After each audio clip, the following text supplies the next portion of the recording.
Magandang araw, may gagawin tayo na refrigerator. Yan, inverter type. Yan, ang tatak niya ay Panasonic. Ang naging problema nito,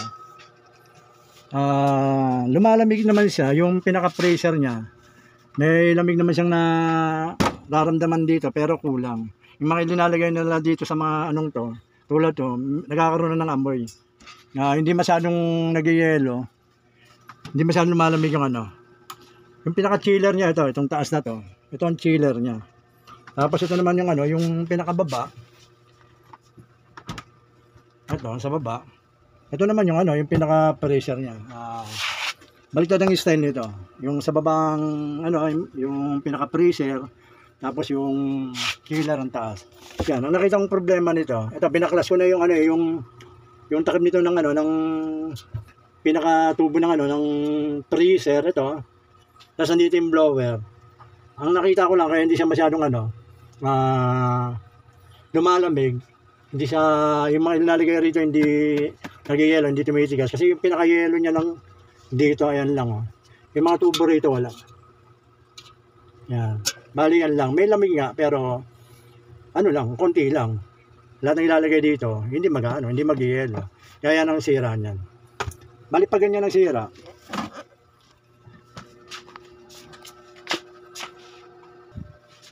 Kaya kapag ganyan ng sira, dito tayo tututok sa dito niya sa may likod. Kasi ito yung filter dryer niya. Yan. Tapos ito yung yung pinaka charging port niya. Tapos ito yung pinaka yung vacuum. Yan. Ito yung yung tubong yung galing doon sa may freezer. Lumabas dito yung pinakamalaki. Tapos itong filter, itong capillary tube na to. Ito yung papunta sa freezer. Tapos nung lumabas na uli, yung freon, dito na yan. Yan. Bali gagawin natin. Puputol tayo dito para i-flashing natin itong rep na to. Tapos gagawa tayo rito ng charging port. Tapos itong filter dryer, papalitan natin yan. Yan ang gagawin natin.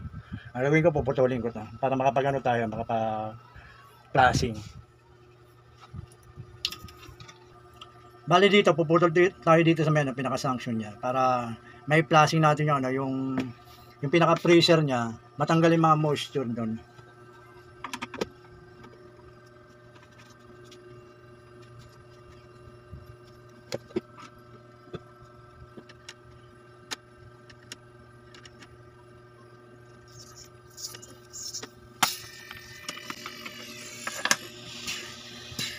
Ayan. Malabas yung langis. Galing to sa may itong nasa taas to. Galing to sa may sa pinaka freezer niya yan. Yan pag flashing yan.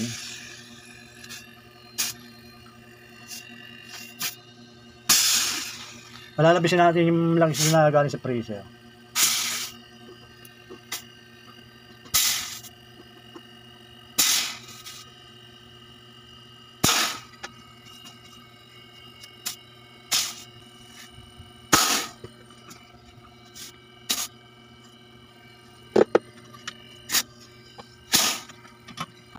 Bali ngayon, ang gagawin natin itong filter dryer na to, puputulin din natin to para ang naman ang ipa-flashing naman natin yung yung tubo niya rito sa may dito sa may condenser para mawala rin yung moisture niya. Puputulin natin to itong capillary tube at itong filter dryer na to.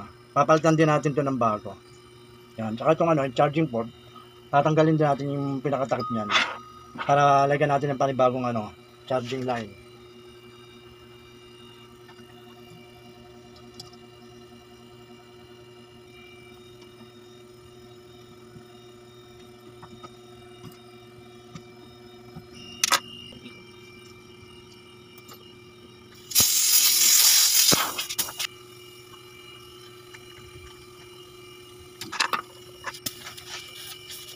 Itong high pressure na to, yung pinaka-condenser, pa-flashing din natin para mawala rin yung pinaka-moisture na sa tubo dito sa likod.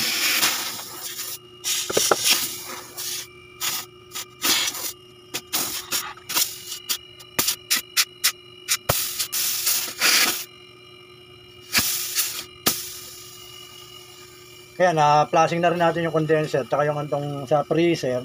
Itong sa freezer na to, na flashing na rin natin. Ang gagawin natin ngayon, ito, pagdudugtong na natin ulit ito kasi na ano na natin yung yung langis niya sa pinaka freezer, natanggal na, lumabas na rito. Kaya ito, pagdudugtong na uli natin ito, weldingin natin.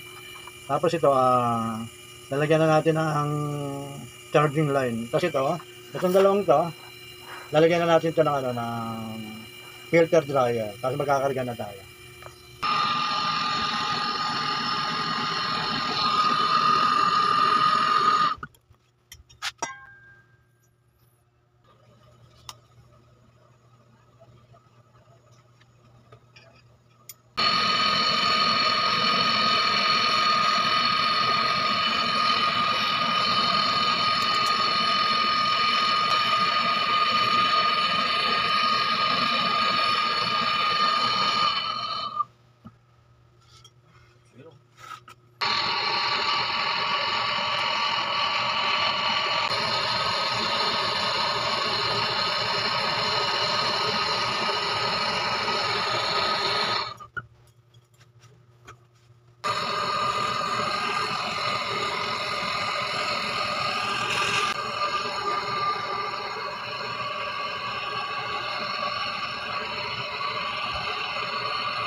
Ayan, welding na natin yung yung filter dryer, charging port. Itong capillary tube, hindi pa natin winelding kasi paigupin pa natin siya ng flow para yung moisture sa may pinaka freezer matanggal.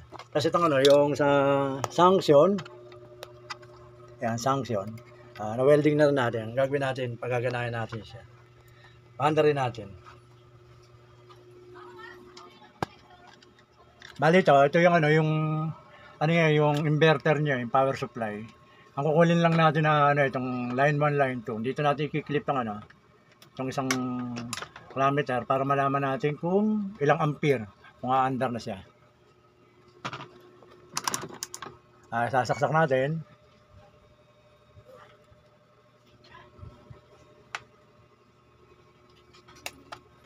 Yan, nakasaksak na yan.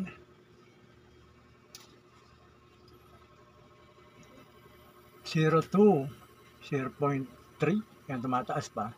Tignan natin ngayon kung umaandar na itong Ayan.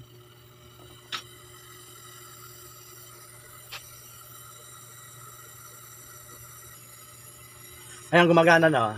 Ayan ang lakas na ng bomba niya rito. Ayan. Tsaka dito. Parehas lang yan. Ito kasi sa presyo ng motor kung gaano kalakas siya. Kaya meron siyang dito yung tubo. Ito naman yung papunta na ng ng capillary tube para dito magsimula yung yelo. Ito yung pinaka-filter niya. Dito na i-stack yung dumi niya, yung moisture. Ang gagawin natin ayan. Titingnan natin yung sanction niya kung okay naman. Kung maganda yung higop. Ito, sanction higop din ito. Tsaka ito. Ayan. Bali ang gagawin natin dito sa may capillary tube, natin ito ng paigupin natin siya ng flow. Para yung flow pumasok doon sa may pinaka freezer, matanggal yung mga natitira pa niyang moisture. Ito yung flow, paigupin natin siya. Yan. Bali ang pag-higup nito, yan, lagay mo rito. Yan, tapos takpan mo itong charging port para umihigop siya. Kasi parehas pa higop yan. Hindi higop yan pag hindi tinakpan ta.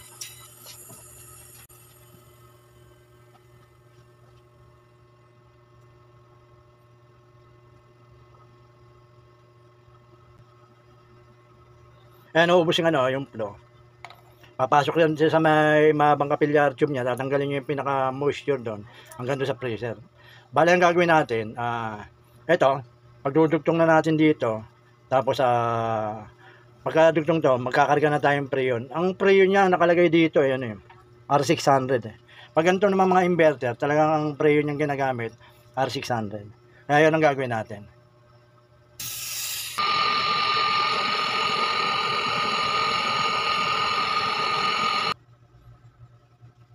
Ayan, na-welding na rin natin. Babalik na natin siya sa dating yung pwesto. Tapos kakarga na tayo ng Freon. Ang gagawin natin ngayon ito, ilalagay na natin itong charging gauge para malaman natin kung kung mag-i-yellow siya na maayos. Ito, ilalagay na natin itong gauge na to, charging gauge, saka itong vacuum natin para makarga na natin ng Freon. Itong yellow dito sa may sa may charging port. Pero bago natin itong mga pin ibabalik natin.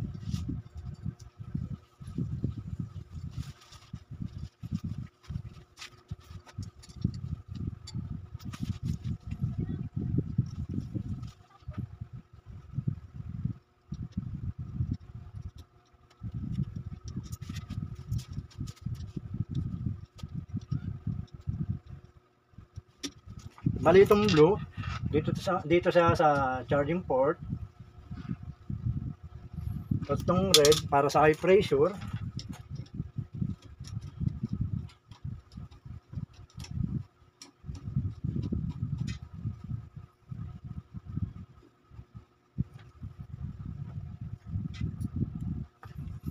Tapos itong yellow dito siya sa vacuum. Yan.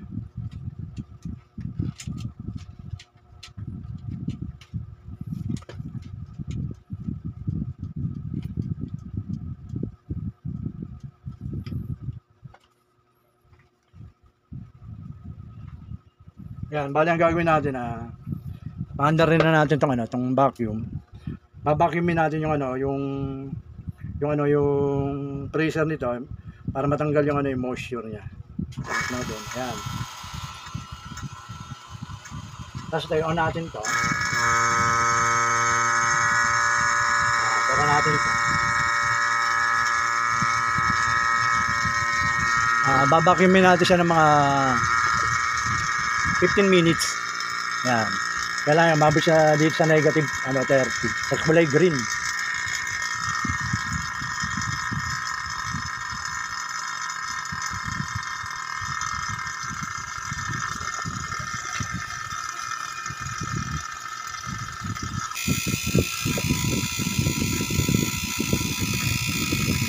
Ayan, sa negative 30 siya, 15 minutes na. Bali ang gagawin natin sasara natin itong vacuum. Yan, tapos sara din natin tong gauge. Ngayon titingnan natin siya kung magbabago to. Kung mapupunta siya sa zero.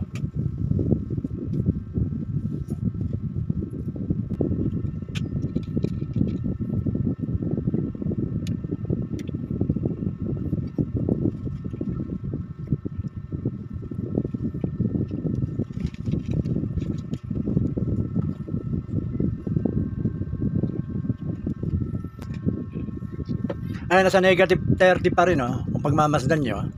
Nasa halos 15 minutes hindi siya nagbago yung gauge, hindi siya napunta sa zero. Ibig sabihin na wala siyang butas. Ang gagawin natin ngayon, magkakarga na tayo. Bali, tatanggalin na natin tong yellow na to, yung gauge, yung hose na to. Lalagay naman natin yung Freon, yung R600.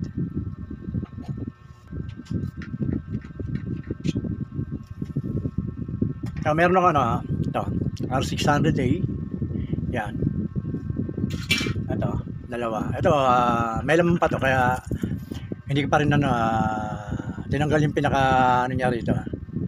Lock niya para sa Freon. Iniwan ko na ng ganyan. Bali, ito muna ang gagamitin natin. Tapos pag nabitin, ito, palitan natin ito.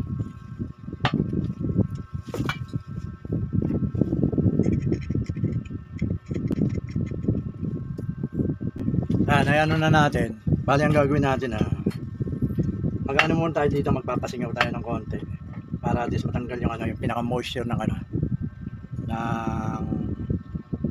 ng hose.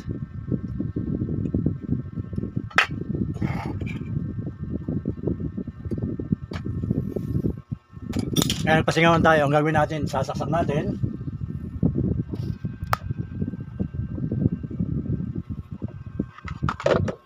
At titingnan natin yung ampere.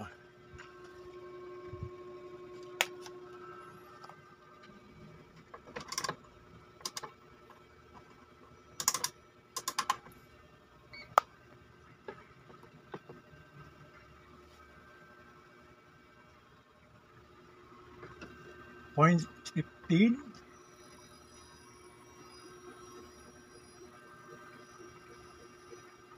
Ayan, maandar na yan. Bali yung gagawin natin, magkakarga na tayo. Bubuksan na natin tong ano. O, tingnan natin kung may laman pa.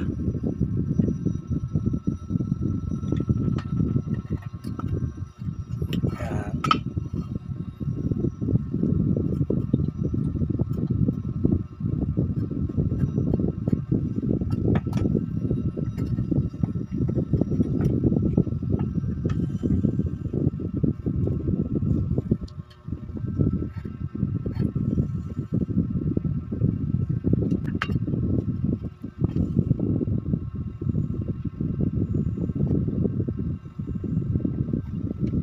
Bali gagawin natin na habang nagkakarga rin tayo, lalagyan natin ito ng ano ng mga pula para malaman natin kung may tagasil para panigurado.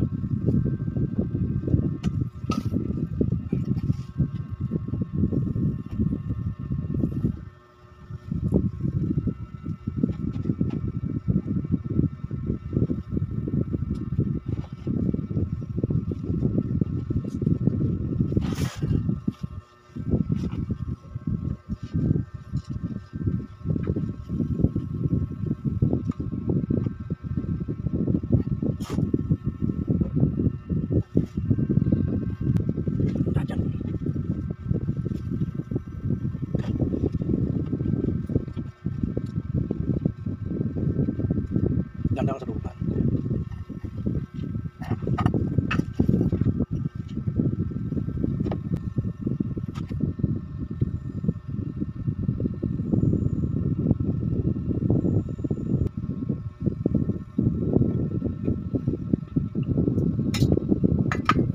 Ayan, nakarga na natin. Halos nasa 0 na siya. Kaya na muna natin siya. Ito, kung kakapain mo itong mga tubo rito hanggang dito sa filter dryer. Ayan, umiinit na. Mainit na siya. Ibig sabihin, sumacycle na yung, ano, yung preyon niya. Makita na sa may pinaka-evaporator.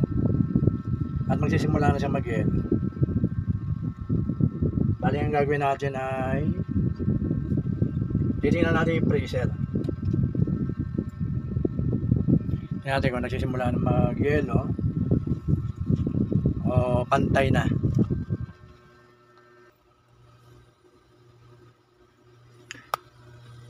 Ayan, ito yung freezer nyo. Ayan, nagsisimula na ulit mag-yelo. Umaabot na siya dito. Ayan, ito mga nagpapawis na. Ayan. Ang gagawin natin dyan, pakakapalin natin yan. Kailangan lahat ng tubong yan magkaroon siya ng, ano, ng yelo para at least lahat ng ilalagay na nila dito sa may pinaka-chiller, talagang malamig yung lalagay nila, hindi nasisira. Tapos dito naman sa pinaka-freezer, lahat ng ilalagay naman nila dito ay titigas kahit mga karne, kahit isda. Yan ang anin natin. Babalik tayo sa may likod. Dito tayo sa may inverter niya. Ang ampere niya ay tumaas ng konti, naging 0.55. Mataas na. Ibig sabihin, kaya tumataas yan. Kasi yung preyon niya, umaano na, nagsacycle na.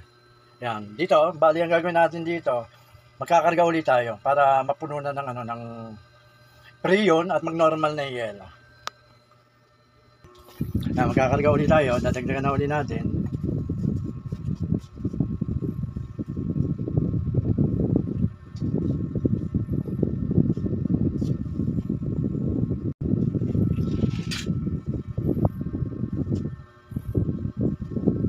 Ang pagkarga niyan, kailangan dahan-dahan lang kasi R600 to eh.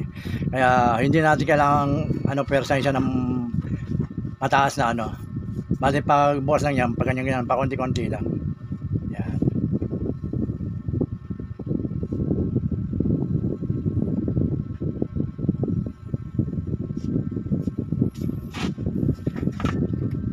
Yan, nilagyan ko ulit ng bula kasi tumataas na yung karga niya. Para malaman natin kung may sumisingaw. Wala naman nakikita ng bumubula ng malaki. Ibig sabihin wala siyang singaw. Bali magkakarga ulit tayo, ha.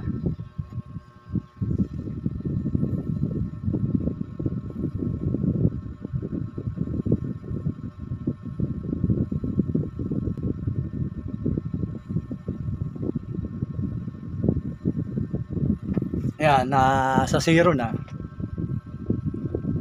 Hinto na muna uli natin. Ayan natin mag-cycle yung Freon.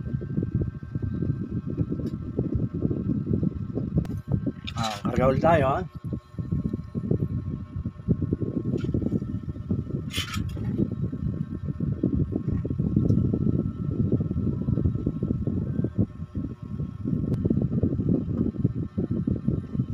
Ito yung mga parting to, mainit na rin. Tsaka yung pinaka gilid ng ano niya, ng rep, ano, mainit na. Halos nakakapaso na. Yung pinaka-condenser nyo yan eh. Yan. Yan, dalawang yan. Tapos ang ano natin, ang ampere ay umabot na sa 1 ampere. Yan. Itong sa inverter niya. Yan. Ang gagawin natin, ihinto na natin yung ano, yung karga. Hintayin na natin kung mapaling yelo.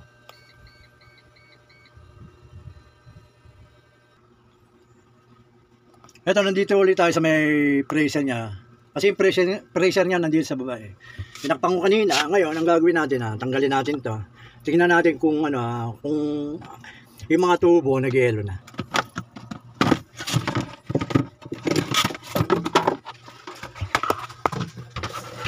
Ayun. Kung pagmamasdan yung yelo sa mga tubo, ayan o. Hanggang doon sa baba, hanggang doon sa kaloob-looban, nag-yelo na. Ibig sabihin, okay na yung ano niya, yung Freon niya, yung bara niya nawala na.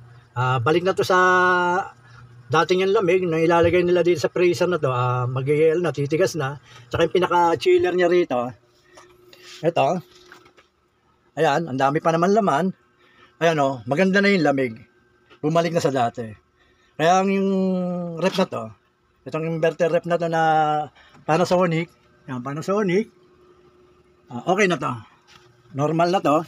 Balik na sa dati. Kasi yung yelo niya, puno na. Yan. Kaya kung dito naman tayo pupunta sa ano niya, sa ampere ng ano, ng rep na to, ayun siya, 0.95, halos 1 ampere. Normal na. Di katulad kanina, nung hindi siya nag-yelo, halos ano lang 3 ampere. Hanggang 4 ampere. Pero ngayon, okay na. Yan. Yung pinaka-gauge niya, ayun, halos ano lang siya, nasa 2 PSI na ano, nakarga ng ano, ng Freon. Tapos yung ano niya, yung bomba ng motor, ayun, nasa 150 PSI. Ibig sabihin, maganda yung bomba ng motor, kaya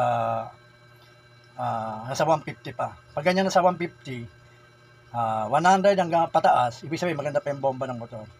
Yan, okay na po yung rep. Pwede na uling gamitin. Sige po, maraming salamat sa panonood. Basta watch, share, and subscribe na po kayo sa ginagawa ko para at sa lahat ay nasusubaybayan.